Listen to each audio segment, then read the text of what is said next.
5년 만에 다시 방문하는 영광을 입은 제가 오늘 전하려는 메시지는 이와 같습니다. 내 삶에 어떤 문제가 생길지라도 내가 하나님의 음성을 분명하게 들을 수만 있다면, 내 삶에 어떤 문제가 생길지라도 내가 하나님의 음성을 분명하게 들을 수만 있다면 그 문제는 나에게 아무 문제가 안 된다는 것입니다.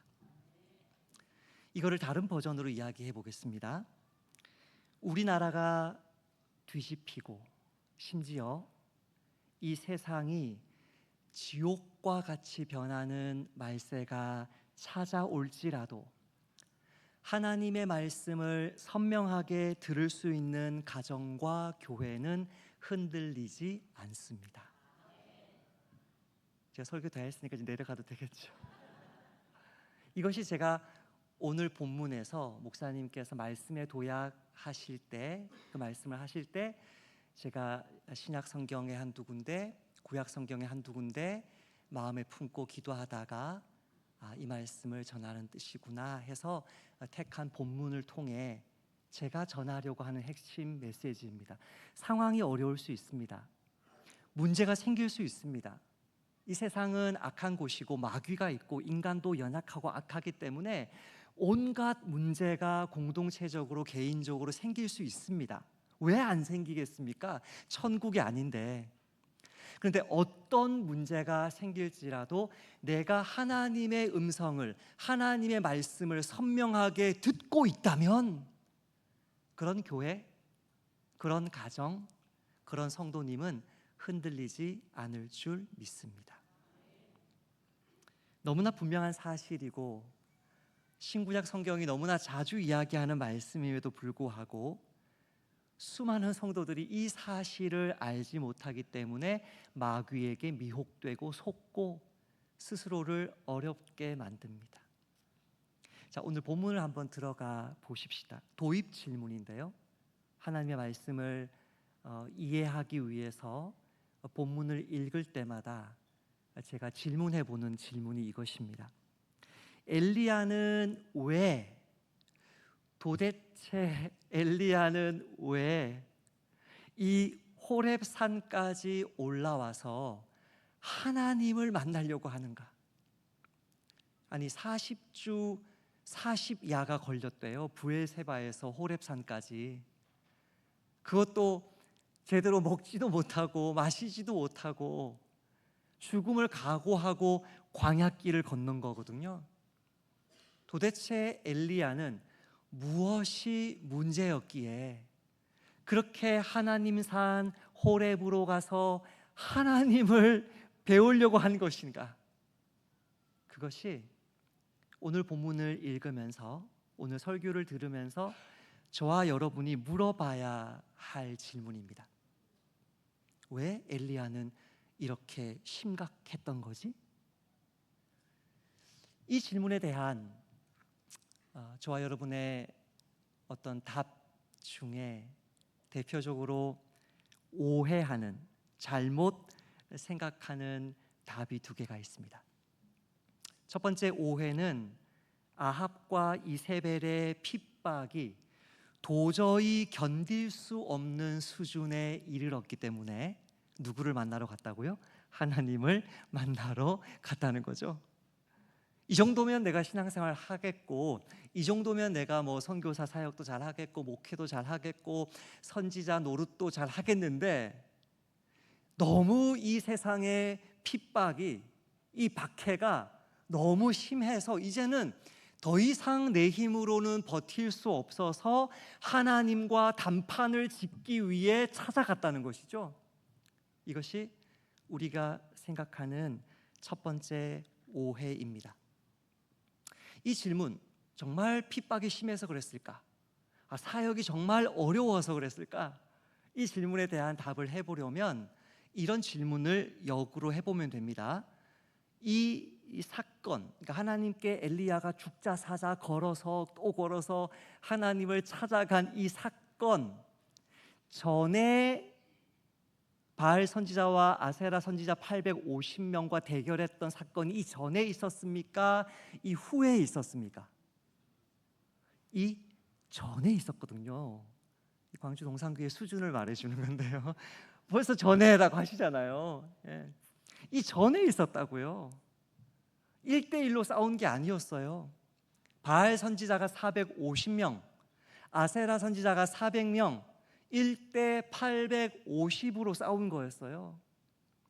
1대 850으로 싸워본 적이 없어요. 엘리야는 지금까지 도망만 다녔기 때문에 능력 대결, 진리 대결, 영적인 대결을 그렇게 할 기회도 없었고 하나님이 그거 시키지도 않았단 말이에요.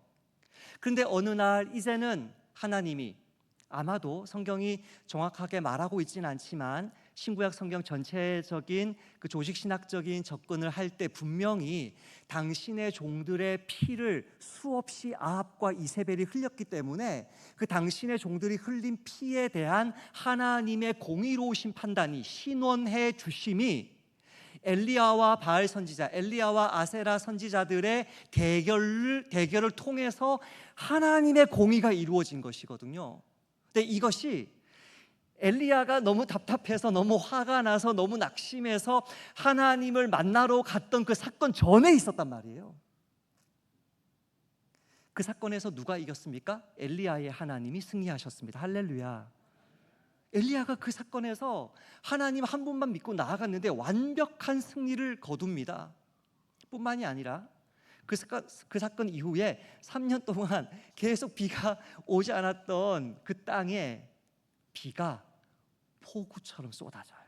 그 사건 직후에 하나님이 얼마나 그 사건을 기뻐하셨으면, 바알과 아세라의 선지자들의 그 피가 땅에 흘려질 때 그보다 몇 배, 몇십 배 수많은 주의 신실한 종들의 그 피가 흘렸던 그 땅이 하나님의 신원하심이 이루어지고 하나님의 평화가, 정의가 이루어진 것을 너무나 기뻐하신 하나님이 비를 내리셨다고요. 비를. 제가 좀 반농담하는 거니까 너무 진지하게 받지 마시되, 이한석 목사님이 선포하는 것은 다 이루어질 줄 믿습니다. 저도 사실 그런 욕심이 있어요. 제가 목사로서 제가 성도를 위해서 기도해주고 성도들을 위해서 권면해주고 이렇게 할 때, 그것이 그대로 이루어질 때 영적인 권위가 세워지는 거거든요. 엘리야를 하나님이 정말 높여주세요. 영적 전쟁에서 승리하셨을 뿐만이 아니라 엘리야의 그 뭐라고 할까요? 이 언변이, 이 말이 얼마나 힘이 있는지를 보여주셨다고요. 묻겠습니다. 엘리야가 이 사건 전에 영적으로 승리했습니까? 실패했습니까? 영적으로 승리했습니다. 일생일대의 승리를 했습니다. 그러니까 영적인 핍박이 심해져서 그 영적인 핍박을, 박해를 더 이상 견딜 수 없어서 하나님을 만나러 간 것이 전혀 아닙니다. 쉽게 말하면 아무 문제 없었습니다. 아무리 이세벨이 무섭다고 할지라도, 아무리 아합이 우유부단했다고 할지라도, 아무리 주의 종 선지자들이 많이 죽임당하고 많이 숨어 있었다고 할지라도, 엘리사의 처지가 아무리 외롭고 힘들고 어려웠다고 할지라도, 하나님은 엘리야가 원하기만 했다면 계속 그 자리에서 사역해도 아무 문제 없도록 만들어 주셨을 거라고요. 그것은 오해입니다. 세상에 박해가 많으니까, 죄송하지만 동성애자가 세상에 많아지니까 교회가 목회가 안 될 것이다, 선교가 안 될 것이다, 저는 믿지 않습니다. 두 번째 오해, 아마도 더 많은 사람들이 이런 오해를 하는 것 같습니다. 엘리야가 탈진했다. 도저히 설교할 이제 이 자료가 다 떨어지고, 이제는 하나님의 이름으로 예언할 어떤 그런 영역도 없고, 하나님과의 어떤 영적인 교제가 엘리야가 죄를 지었든 어쨌든 이렇게 막혔고, 이제는 선지 사역을 하려고 하는데 그 선지 사역에 필요한 영적인 에너지가 더 이상 공급되지 않아 가지고 그 피로와 이런 과로가 쌓이고 쌓여서 탈진해 버렸다. 저는 실제로 이렇게 엘리야 스토리를 푸는 기독교 그 심리학 책을 읽어보았기 때문에 이 오해가 얼마나 많이 퍼져 있는지를 저는 생각을 해봅니다. 이런 질문을 역으로 해보면 답이 나오겠습니다.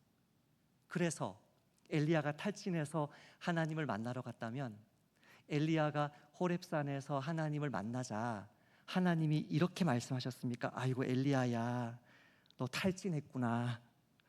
너 이제 은퇴해야 되겠다. 이제 그만두고 내려가서 쉬어라. 다음 선지자는 내가 다 알아서 세울 테니까 너 이제 은퇴해라.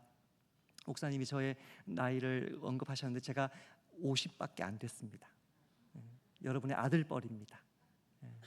제 나이가 아직 젊은데, 야 장사나 너가 지금 50인데 외모는 70이구나. 너가 이제 은퇴해야 되겠다. 너가 주일 설교도 떨리고 그렇게 설교하는 거 힘드니 너 이제 은퇴해야 되겠다. 진짜 제가 탈진했다 그러면 그렇게 말씀하셔야죠. 아니면 뭐 은퇴까지는 아니라고 할지라도 우리 교단이 70세까지는 보장해 주니까 은퇴까지 아니라고 할지라도 아이고 엘리야야 힘들었구나. 너 정말 너무 설교를 많이 했구나. 너 탈진한 거지. 그렇게 이렇게 낙심한 거잖아. 그러니까 이 호렙산에서 한 석 달 휴대폰 끄고 푹 쉬어. 동굴에 들어가서 나오지 마. 내가 까마귀 통해서 고기와 물 다 줄 테니까 그냥 만날 기도하고 찬송하고 내 얼굴만 쳐다봐. 그러면 회복될 거니까. 이렇게 말씀하셨냐고요. 아니잖아요. 엘리야는 탈진한 것이 아닙니다. 오히려 하나님은 엘리야에게 시키실 일을 잔뜩 한 보따리를 안겨서 하산시킵니다. 엘리야는 탈진한 것이 아니고 엘리야는 핍박이 심해져서 힘들어진 것도 아니었습니다. 그렇다면 도대체 왜 엘리야는 하나님은 무소부재하신 하나님, 편재하시는 하나님, 어디에나 계시는 하나님, 늘 성령으로 주의 종 선지자들에게 임재해 주시는 하나님이신데, 그렇다면 브엘세바든 뭐 헤브론이든 예루살렘이든 뭐 베델이든 세겜이든 어디든 하나님 안 계신 곳 있어요, 없어요? 없어요. 없어요. 저는 오늘 KTX SRT 타고 오면서도 기도했는데요, 하나님 안 계신 곳이 없어요. 근데 왜 엘리야가 굳이 여기까지 와서 마치 1인 시위, 사생결단 시위하듯이 나 이제 죽어도 좋다고, 나 죽이시라고 그렇게 낙심하면서 하나님과 단판을 봐야만 하겠다고 생각했을까? 가로 열고 오해했을까? 가로 닫고. 그 이유가 무엇이라고 생각하시나요? 엘리야의 대답을 직접 들어보는 것이 좋겠습니다. 10절 말씀, 14절 말씀에 보면 엘리야의 대답을 직접 들어보면 이미 우리가 아니라고 판단한 1번, 핍박이 심해진 거 있잖아요. 이미 우리가 아니라고 판단한 그 1번의 그 오해를 굉장히 설득력 있게 하나님께 제시하려고 노력하시는 엘리야 형님을 만납니다. 10절 말씀을 제가 한번 읽어봅니다. 그가 대답하되 내가 만군의 하나님 여호와께 열심히 유별하오니 이는 이스라엘 자손이 주의 언약을 버리고 주의 제단을 헐며 칼로 주의 선지자들을 죽였음이오며 오직 나만 남았거늘 그들이 내 생명을 찾아 빼앗으려 하나이다. 이 10절 말씀을 14절에서 한 번 더 똑같이 반복합니다. 만약 우리가 이미 아니라고 판단했고 그러나 엘리야는 주구장창 10절에서 14절에서 이것이 합당한 이유라고 주장하는, 이것이 정말 합당한 이유였다면 하나님은, 우리 자비하신 하나님, 우리 섬세하신 하나님, 너무나 자상하신 우리 아버지는 제가 제 아들 군대 가 있긴 하지만 제 딸 고3이긴 하지만 여전히 아빠 앞에서는 어리광을 부리니까 제가 우쭈쭈 자주 해요. 그랬어. 우리 아들 힘들었구나. 아이고, 우리 군대가 요즘에는 근무도 많고 당직도 많네. 아이고, 우리 딸 고3인데 힘들었구나. 우리 하나님도 자상하신 하나님이니까 아이고, 그랬어 엘리야야, 너가 정말 수고가 많네. 아이고, 선교한다고, 아이고, 목회한다고 너 혼자 고생시켜서 참 미안하다. 내가 너를 그런 불구덩이 속에 넣어놓고서 나 몰라라 했구나. 이제 뭐 해주면 좋겠니? 850명과 또 붙여줘? 내가 또 놀라운 기적을 행해줘? 이렇게 하나님이 어떻게든 엘리야를 위로하려고 했을 거라고요. 우리 하나님은 자상하신 하나님이신 것을 믿으십니까? 아멘. 우리 하나님 정말 자상하고 섬세하고 너무 좋으신 분이시거든요. 그런 거 뭐 간증하라면 몇 시간이고 할 수 있어요. 정말 좋으신 하나님인데, 정말 엘리야가 말한 그것이 이유였다면 하나님은 엘리야가 이렇게 말하기도 전에 엘리야를 그렇게 위로해 주셨을 거라고요. 근데 하나님은 오히려 뭐라고 하시냐면, 따라서 합시다. 당장 내려가거라. 하나님 이렇게 말씀하십니다. 15절 상반절인데요. 여호와께서 그에게 이르시되 너는 내 길을 돌이켜 광야를 통하여 다메섹으로 가라. 무슨 말입니까? 엘리야야, 왜 올라왔어? 그 뜻입니다. 엘리야야, 아니 이게 지금 올라올 일이야? 엘리야야, 어서 내려가. 땡. 엘리야가 뒤통수를 맞았을 거예요. 땡. 여기는 어디? 나는 누구? 그 말 아세요 혹시? 도대체 내가 여기 왜 왔지? 하나님 왜 이렇게 말씀하시지? 엘리야야, 내려가. 뿐만이 아니라 하나님은 엘리야가 사실은 브엘세바에서 혹은 헤브론에서 혹은 사마리아에서 행해야 했던 그 일을 지금 맡깁니다. 새로운 일을 맡기시는데 너가 해야 될 일이 아주 많다고 하십니다. 15절 하반절에 여호와께서 그에게 이르시되 너는 내 길을 돌이켜 광야를 통하여 다메섹으로 가서 이르거든 하사엘에게 기름을 부어 아람의 왕이 되게 해라. 예후에게 기름 부어 이스라엘 왕 되게 해라. 엘리사에게 기름 부어 너 다음 선지자가 되게 해라. 하사엘이 다 못 죽인 사람 예후가 죽일 거고, 예후가 다 못 죽인 사람 엘리사가 죽일 거다. 너가 지금 너 혼자 남았다고 하고 수 없는 선지자들을 죽였다 그러고 너만 너의 그 열심이 특심해가지고 너가 그렇게 힘들었다 그러는데, 엘리야야, 너의 할 일이 아니야. 그거는 내가 알아서 다 심판해. 너 걱정할 게 아니야. 너는 내가 세우라고 하는 사람만 세우면 돼.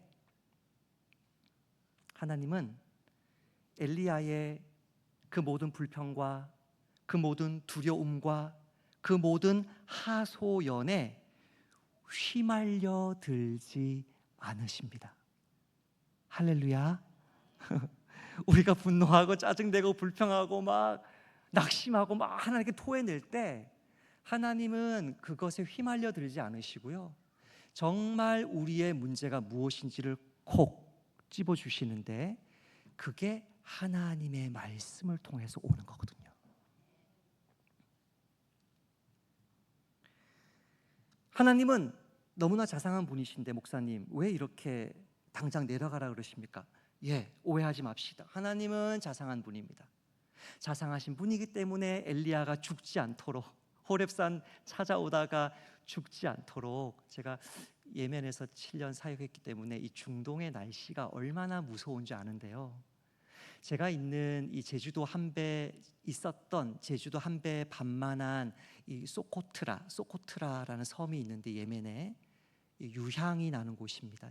유향이 나는 그 섬이 있는데 그 섬의 중앙에는 산이 하나 있어요. 1600m 되는 산이 하나 있는데 그 산에 제가 이제 올라가다가 제 동료 선교사 한 명은 중간에 포기하고 내려갔어요. 너무 힘드니까. 내려갔는데 길을 못 찾은 거예요. 3시간 헤맸는데 물 다 떨어지고요. 어마어마한 죽음의 공포를 느꼈고 나무 밑에 누워서 죽을 시간만 기다렸어요. 저는 몰랐죠. 저는 산으로 올라가고 있었기 때문에. 그러나 목동이 그 친구를 발견해서 살았어요. 이게 어마어마한 더위예요. 이건 한국과는 달라요. 여기서 엘리야가 죽을까 봐요. 먹이고 주무르고 마시게 하고 그 천사의 음식을 먹었더니 40일 40주야를 그냥 통과하거든요. 하나님은 너무나 자상하시기 때문에 엘리야 죽을까 봐 이렇게 섬겨주시긴 했지만 그것이 엘리야의 자기 연민, 엘리야의 불평, 엘리야의 오해, 자기만 남았다는 그 모든 분노, 왜 하나님 나를 외면하시고 왜 나를 가만히 두시고 저 악한 사람들 심판하지 않느냐라고 말하는 하나님에 대한 원망을 하나님이 동의하셨기 때문에 그렇게 하신 게 아니에요. 그게 엘리야의 오해에 불과하지만 엘리야가 그것이 오해라는 사실을 알 수 있을 때까지 살게 하시려고 그렇게 자상하게 붙들어서 데리고 오신 것이거든요. 그렇다면 두 번째 단락으로 넘어가 볼까요? 도대체 진짜 문제가 무엇이었습니까? 진짜 문제가 무엇이었느냐 한번 따라서 해보십시다. 그것은 마귀가 내 마음에 심어준 거짓된 두려움이었다. 아멘. 제가 약간 앞서 나가서 설교를 한번 선포해 볼까요?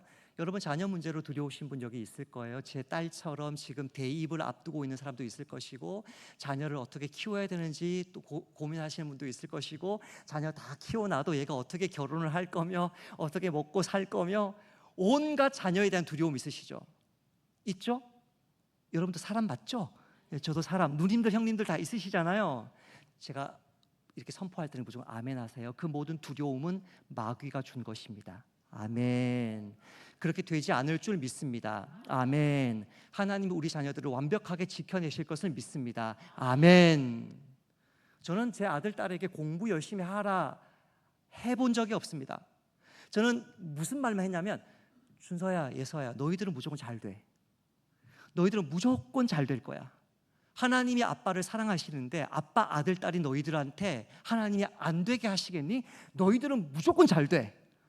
이거를 거의 100번 했을걸요. 저는 무조건 잘 될 거야. 아빠 죽을 때 소원은 너희들이 아빠처럼 예수 잘 믿고 있는 거 그거 보고 죽으면 아빠는 내 인생 성공했어. 내 자녀 교육 성공했어. 한 번도 대학 대자도 꺼내본 적이 없어요. 여러분의 자녀들은 여러분이 주님을 신실하게 섬기기 때문에 한 세트로 묶여서 잘 될 줄 믿습니다. 아멘. 다시 말하지만 엘리야가 가지고 있는 그 모든 두려움은 마귀가 준 거짓말이었습니다. 이 사실이 어디에서 드러나냐면요, 본문이 길어서 읽지는 않았지만 오늘 읽은 본문 앞에 2절에 엘리야가 직면했던 문제가 무엇이었는지 2절이 이렇게 말합니다. 이세벨이 사신을 엘리야에게 보내어 이르되 내가 내일 이맘때에는 반드시 내 생명을 저 사람들 중 한 사람의 생명과 같게 하리라. 그렇게 하지 아니하면 신들이 내게 벌 위에 벌을 내림이 마땅하니라 한지라. 여러분, 누구를 보내서 이 말을 전했습니까? 군대를 보냈습니까? 사신을 보냈습니까? 사신을 보냈습니다. 자객을 보낸 게 아닙니다. 특공대를 보낸 게 아닙니다. 군대를 보낸 게 아니에요. 총칼로 위협한 게 아니에요. 사신은 뭐를 잘해요? 말을 잘해요. 이 새치혀가 살아있는 사람, 이게 무기인 사람이 이 사신이거든요. 그런데 마귀가 딱 잘하는 거 두 가지가 있는데 하나는 사람 죽이는 거, 처음부터 살인한 자요. 두 번째 뭐예요? 거짓의 아비. 마귀는요, 가정이든 교회든 나라든 서로를 미워하게 만들고 싸우게 만들고 두 쪽 나게 만들고, 그게 다 마귀가 하는 짓이고요. 두 번째, 거짓말을 말하고 거짓말에 속게 만들어요. 그게 마귀 짓인데 이세벨은 이게 이 마귀의 여종이거든요. 이세벨의 아빠는 엣바알, 바알의 종이에요. 그러니까 이 엣바알의 딸이 이세벨이에요. 아합이 엣바알의 딸 시돈의 딸과 그 왕의 딸과 결혼했다고요. 바알 숭배의 중심지가 시돈이라고요.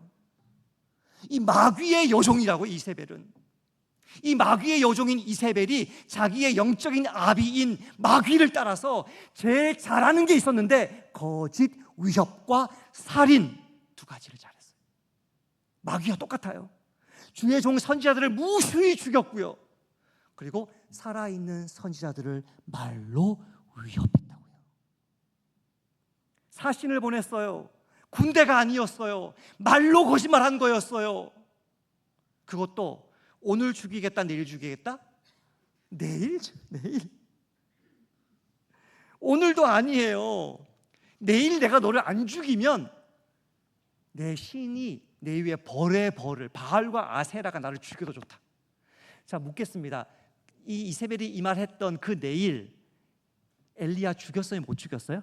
못 죽였어요. 호렙산으로 도망갔으니까. 그럼 묻겠습니다. 그러면은 그 신들의 그 바알과 아세라가 이세벨을 죽이라고 자기가 맹세했는데 이세벨 죽었어요? 안 죽었어요? 안 죽었어요. 이 여성분 거짓말한 거였어요. 지금 엘리야는 마귀의 딸이 거짓말한 거에 속아가지고 아무 문제 없는 거를 온갖 두려움과 공포와 절망과 낙심과 자기 연민과 하나님에 대한 은근한 원망 속에 호렙산까지 한 달 넘게 달려왔던 것입니다. 이것이 저와 여러분에게, 저와 여러분의 자녀들에게 지금도 마귀가 하고 있는 거짓말인 줄 아십니까? 아무 일어나지 않을 완전한 공갈, 완전한 협박, 그 이상도 이하도 아닌 내 마음속에 일어나는 온갖 부정적인 생각으로 하나님의 일을 하지 못하게 만드는 놈이 마귀입니다. 영적인 도약을 하지 못하게 만드는 놈이 마귀입니다. 교회가 교회 되지 못하게, 목사가 목사답지 못하게, 성도가 성도답지 못하게, 하나님 한 분만 의지하며 살지 못하게 만드는 것이 마귀의 속임수인 것입니다.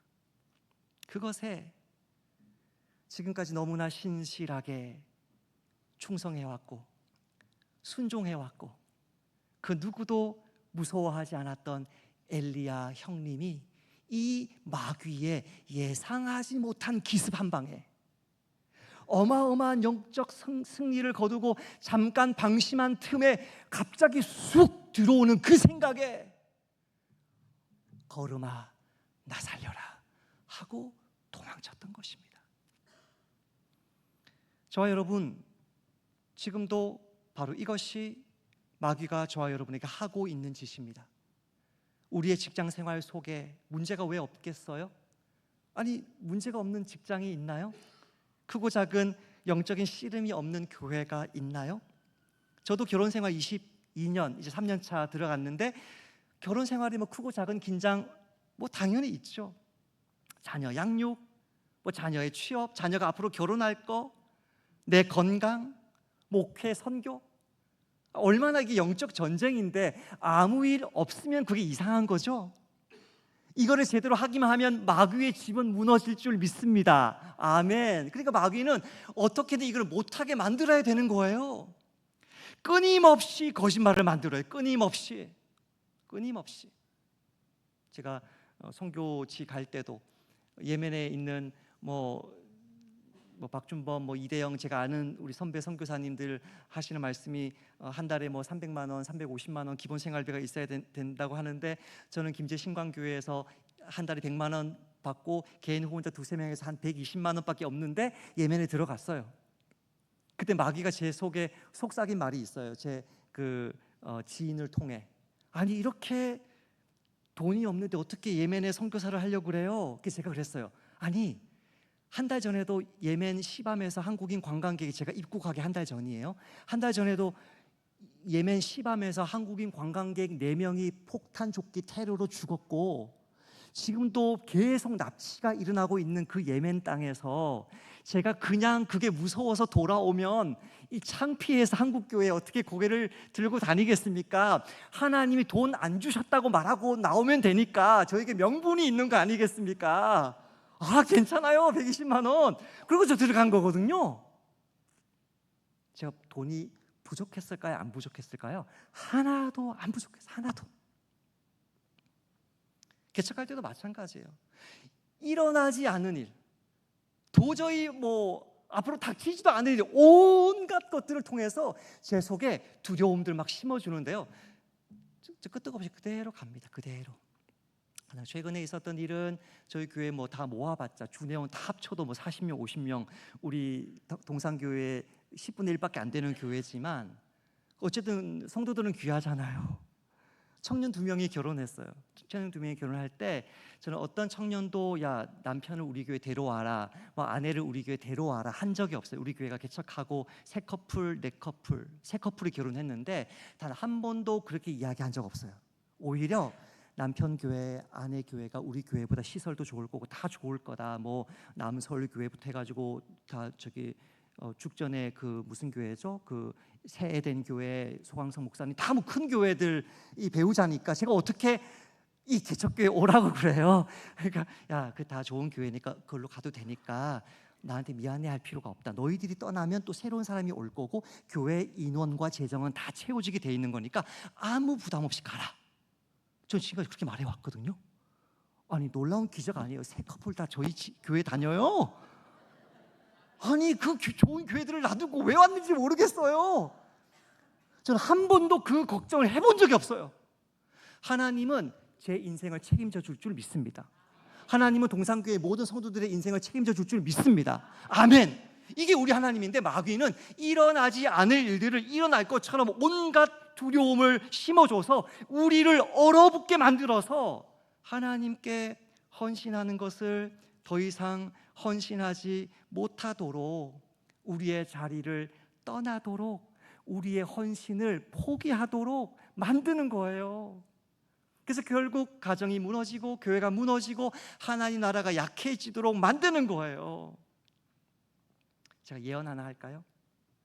2025년에도 무수히 크고 작은 어려움들이 우리 삶 속에 일어날 것을 믿습니다. 그런데 그 모든 어려움들 속에서도 하나님은 무조건 합력하여 선을 이룰 것을 믿습니다. 마귀가 우리를 건드려봐요. 이창산 건드리라 그러세요. 나그네 교회 건드리라고 하세요. 그 모든 것을 통해서 하나님은 더 선한 열매를 주실 것을 믿기 때문에 저는 마귀를 주의 이름으로 두려워하지 않습니다. 아멘. 아멘. 엘리야가 그 두려움 가운데 쓰러지고 넘어지고 쪼그라들고 얼어붙은 것입니다. 왜 내가 이런 대우를 받아야 하죠? 지금까지 헌신한 것은 엘리야가 자발적으로 한 건 아니었습니까? 지금까지 충성하고 헌신했다면 그것은 하나님이 우리를 하나님의 자녀로 불러주셨기 때문 아니었습니까? 나같이 못난 놈 써주시는 것이 감사한 건 아닙니까? 나같이 부족한 사람 지금까지 밥 먹여주신 게 감사한 거 아닙니까? 저희 아빠 교회 안 다녔어요. 저희 엄마 교회 안 다녔어요. 그런데 그런 사람을 목사 만들어 주셨잖아요. 선교사 되게 해주셨잖아요. 이 귀한 교회 영광스러운 자리 2번이나 초대 받은 사람이 있으면 나와보라 그래요. 하나님이 지금까지 내 인생 붙들어 주시고 내가 여전히 부족한 사람이지만 이만큼 내 가정과 직장과 교회를 지켜주셨다면 그것 자체로 감사한 것 아닙니까? 근데 마귀는 갑자기 자기 연민이 들게 만드는 거고 나만 남았다는 거죠. 마귀의 거짓말에 속으면 갑자기 다른 사람들이 보여요. 왜 다른 사람들은 나가서 싸우지 않느냐? 나만 남았냐? 그런데 그것은 타인의 헌신에 대한 부당한 평가절하이죠. 사실은 오바댜라는 선지자가 벌써 등장했어요. 하나님의 선지자 100명을 50씩 나누어서 굴에 숨기고 그 선지자들을 먹였던 오바댜 같은 사람을 엘리야는 직접 만났거든요. 근데 공포에 사로잡히고 자기 연민에 사로잡히고 마귀가 주는 거짓말에 사로잡히니까 주변에서 헌신하고 있는 신실한 주의 종들이 보이지 않는 것입니다. 그렇습니다. 마귀는 저와 여러분에게 늘 거짓말합니다. 그래서 내가 처한 상황이 아니라 그것에 대한 나의 잘못된 반응을 통해 나를 쓰러뜨립니다. 내가 겪는 고난이 아무리 힘들고 어려울지라도 그 고난은 나를 넘어뜨리지 못합니다. 오직 그 고난에 대한 우리의 잘못된 반응이 우리를 절망의 구덩이로 떨어뜨립니다. 존경하는 어거스틴이 이런 말을 했습니다. 똑같은 고난을 당할 때 두 사람이 다르게 반응한다는 것입니다. 선한 주의 종들은 기도하고 찬양한다, 그 고난을 통해서. 그런데 악인들은 그 고난 때문에 하나님을 증오하고 모독한다. 이로 보아 우리는 고난 당하는 자의 본성, 그가 얼마나 하나님 한 분을 의지하고 있느냐, 얼마나 하나님의 음성을 들으면서 상황을 제대로 분별하고 있느냐, 고난 당하는 자의 본성이 중요하지 고난의 본질이 전혀 문제가 되지 않는 것임을 알 수 있다. 구정물 통을 흔들어 보아라. 그러면 더러운 악취가 풍길 것이다. 그러나 똑같은 동작으로 향로를 흔들어 보아라. 똑같은 고난이라는 충격을 가했지만 그때에는 향기로운 내음이 솟아오를 것이다. 똑같은 고난 앞에서 나는 구정물처럼 악취를 풍길 수도 향로처럼 향기를 발할 수도 있다. 이것이 어거스틴의 말입니다.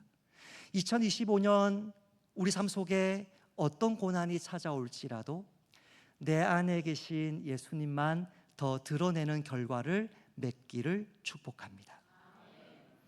그렇다면 엘리야가 그것 때문에, 마귀의 거짓말에 속았기 때문에 그렇게 있지도 않을 일들 속에 원망하고 넘어지고 쓰러졌다면 도대체 하나님이 해결하시는, 하나님이 원하시는 어떤 대안, 해결책이 무엇일까? 그것이 바로 침묵의 음성, 세미한 소리를 듣는 것입니다. 하나님은 엘리야를 굴에서 나오게 하십니다. 그리고 그 엘리야에게 강한 바람과 지진과 불이 지나가게 하십니다. 그런데 강한 바람과 지진과 불이 지나갈 때 하나님이 뭐라고 얘기하시냐면, 성경이 뭐라고 얘기하냐면 거기 여호와께서 계셔요, 안 계셔요? 계시지 아니하며. 참 이상하다. 강한 바람, 지진, 불의 공통점은 하나님의 임재를 나타내는 거거든요. 예를 들면 출애굽기에서 시내산에서 모세가 십계명 받으러 시내산에 올라갈 때 시내산의 연기가 자욱하면서 하나님이 여호와께서 불 가운데 거기 강림했고요, 시내산이 크게 진동했거든요. 그러니까 불과 지진은 하나님의 임재의 상징입니다. 그리고 에스겔서에서 하나님의 영광이 에스겔에게 임할 때 내가 보니 북쪽에서부터 폭풍과 큰 구름이 오는데 그 속에서 불이 번쩍 번쩍 빛이 나며 그 사방에 비친다. 똑같은 말이 두 번 반복돼요. 여호와께서 계시지 아니하며, 여호와께서 계시지 아니하며. 사실 하나님이 이 불과 지진과 이 어마어마한 폭풍 가운데 하나님이 계시지 않는다는 것을 보여준 이유는 사실 엘리야가 이 자기 연민과 절망과 낙심에 빠지기 전에 있었던 그 갈멜산 위에서의 850명을 이겼을 때 그 제단에 뭐가 내려요? 불이 내리죠. 불이 내리면서 그 선지자들을 다 잡아 죽이러 갈 때에 그 백성들의 환호성 가운데 땅이 울렸을 거란 말이죠. 그 뒤에 뭐가 내려요? 어마어마한 폭우가 쏟아지죠. 엘리야에게 경험하게 했던 일생일대에 저와 여러분은 아마 평생 경험해 보지 못할 어마어마한 능력의 임재를 상징합니다. 근데 거기서 여호와가 계신다고 안 계신다고요? 계시지 아니하며. 아까는 계셨어요? 안 계셨어요? 아까는 분명히 계셨어요. 그러나 지금은 계시지 아니하며라는 말은 더 이상 그런 극적인 방식으로 역사하지 않겠다는 뜻입니다. 그것은 비범한 경우입니다. 예외적인 경우입니다. 특별한 경우입니다. 하나님은 엘리야에게 일상적으로 어떻게 임재하시냐면, 처음에 엘리야를 선지자로 부르셨을 때, 처음에 엘리야 보고 비가 오지 않을 것이라고 예언하게 하셨을 때, 처음에 그릿 시냇가로 숨으라고 하셨을 때, 사르밧 과부에게로 가라고 하셨을 때, 그때마다 하나님은 세미한 음성으로 말씀하셔서 엘리야를 움직여 가셨기 때문에 그 어마어마한 역사가 지난 이유는 다시 엘리야에게 일상 속에서 말씀하시겠다는 거예요. 그럼 만약에 엘리야가 이세벨이 이런 위협을 했을 때 엘리야가 하나님 앞에 잠잠히 기도하기만 했다면 하나님은 엘리야에게 아마도 이렇게 말씀하셨을 거예요. 엘리야야, 두려워하지 마. 저거 다 거짓말, 공갈, 협박이야. 너희 머리털 하나도 상하지 않을 거야. 하나님은 세미한 음성 가운데 엘리야에게 찾아옵니다.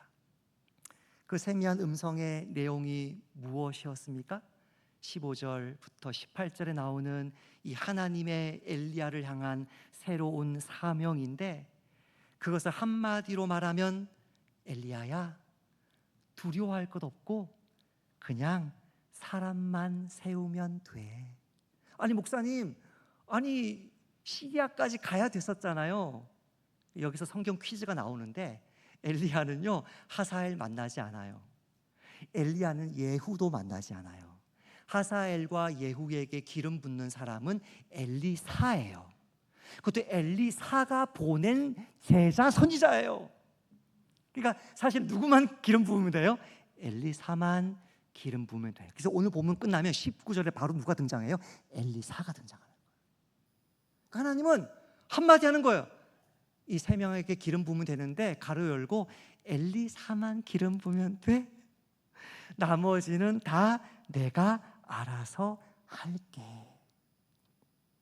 이것이 하나님이 엘리야에게 들려주고 싶었던 음성이었습니다. 그때 하나님은 엘리야에게 이렇게 말씀하셨을 겁니다. 사마리아에 있을 때, 북왕국 이스라엘에 있을 때, 엘리야야 걱정하지 마.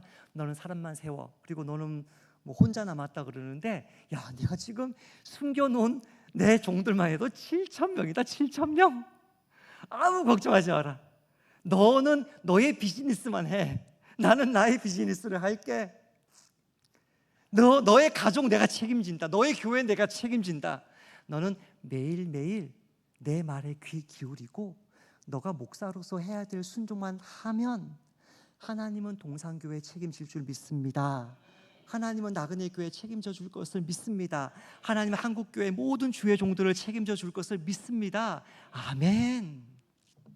그거 왜 하나님의 일을 왜 걱정해요? 그거를 하나하나 다 일러 주셨을 거라고요. 저는 목사님이 말씀하시는 바람에 그 교회가 드러났지만, 저는 사랑의 교회 목회하다가 하나님이 갑자기 저를 선교사로 부르셨습니다. 사실 그 전에 교회 이름을 나그네 교회 하나와 마라나타 교회 하나, 교회 이름 두 개를 지어놓고 사랑의 교회에 있을 때입니다. 그리고 인터넷에 쳐보니까 한국에 마라나타 교회는 하나도 없어요. 그래서 마라나타 교회로 하면 되겠다. 사랑의 교회 7년 사역을 보장해주는 교회지만 3년만 하고 나와서 개척해야지. 그리고 이제 저는 이제 교회 이름을 정해놓은 거예요. 나그네 교회를 쳐보니까 전라북도 전주에 하나가 있어요. 나그네 교회가. 근데 그건 전주에 있으니까 나는 서울에서 개척할 거니까 교회 이름까지 정해놓고 3년 있다가 이제 사임하려고 하는데, 2년을 채웠을 때 담임 목사님과 장로님들 모시고 선교지에 나갔다가 거기서 하나님이 저에게 한마디 물으시는 거예요. 장산아, 너의 아내, 그리고 지금 막 태어난 너의 딸, 그 아내와 딸이 네가 지금 보고 있는 이 사진, 캄보디아 툴슬랭에 있는 군사박물관에 폴포트가 사람들 학살할 때 한 여인이 아기를 안고 있는 사진을 제가 보고 있는데, 하나님이 이 여자가 너의 아내이고 이 아이가 너의 갓 태어난 딸이면 너가 대신 죽지 않겠느냐라고 물으셔서 제가 거기서 한 2시간을 울고, 제가 사랑의 교회 돌아가면 사직서 내고 선교사로 가겠습니다 했더니 사랑의 교회가 1년만 더 봉사하고 가라. 그래서 제가 이제 사임했는데, 그때 제가 사임하는 그 달에 전라북도 김제 신광교회 내려오기 한 주 전인가의 새벽에, 새벽기도 끝나고 불 꺼진 본당에서 제가 그렇게 기도했습니다. 하나님, 제가 선교에 어릴 때 헌신하긴 했지만 GMS 선교 그 허입 과정 들어보니까 한 교회가 150만 원을 후원해야 그렇게 이사 교회가 되고 GMS 소속 파송은 된다고 하는데, 그 당시 부목사 월급이 120만 원, 많이 주면 120만 원인데 불가능합니다. 그러니까 제가 교회를 그냥 개척하겠습니다 하고 지금까지 제가 하나님 준비해 왔는데, 저는 한국교회에서 한국교회의 말씀을 받아 먹고 한국교회 은혜 가운데 자랐는데, 나도 한국교회를 세우고 싶은데 나는 왜 개척 못해요? 그렇게 제가 기도한 거예요. 제가 그 순간을 잊을 수 없어요. 제 아내는 이제 기도 끝나고 고개를 제 어깨에 이렇게 기대고 있었고, 저 혼자 안에 들리지 않게 속으로 제가 기도한 거거든요. 근데 제 평생에 한 4번 5번 선명한 하나님의 음성을 들었는데, 그때 제가 그 중에 하나예요. 뭐라고 하셨냐면, 너가 좋은 선교사 되는 것이 한국교회를 섬기는 것이다. 저는 그 뜻이요, 제가 선교사로서 사역을 잘하면 한국교회가 또 한국교회대로 하나님께 세우신다고 생각한 거예요. 저는 그렇게 믿고 7년간 사역을 했어요. 그러다가 제 인생이 꼬이면서 교회를 개척하게 되면서 이제 제가 10년 차, 만 9년 했고 10년 차에 들어왔는데, 선교사 한 것보다 목회한 시간이 길어지면서 제 생각이 바뀌었어요. 어떻게 바뀌었냐면, 목회라는 것이 너무나 어렵기 때문에 그 7년 동안 나를 훈련시킨 거구나. 너가 좋은 선교사 되는 것이 한국교회를 섬기는 길이라는 그 말씀은 사실, 너가 좋은 선교사로서 7년간 순종하면 내가 너를 그때 들어서 한국교회 개척이 안 된다고 하는 이 시대에도 개척이 된다는 것을 내가 보여주면서 한국교회를 작게나마 세워가겠다라는 뜻이었음을 이제는 이해하고 있습니다. 하나님이 이 광주 동산교회 주일 강단에서 또 새벽 예배에서 그때마다 하나님의 음성을 선명하게 들려주시기를 축복합니다. 그 음성 들려올 때마다 내 삶 속에 이해 안 되는 일이 생기고 도저히 내 능력으로 믿음으로 감당 안 되는 상황들 가운데 내가 던져지는 것 같을 때에도 하나님이 내 인생을 붙들고 있음을 깨닫게 되는 은혜가 있기를 축복합니다.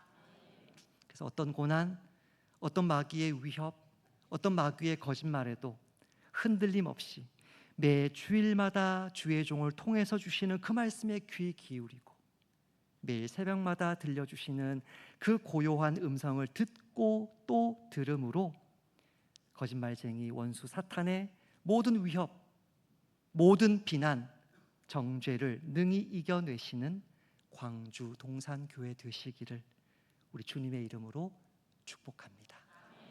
기도하겠습니다.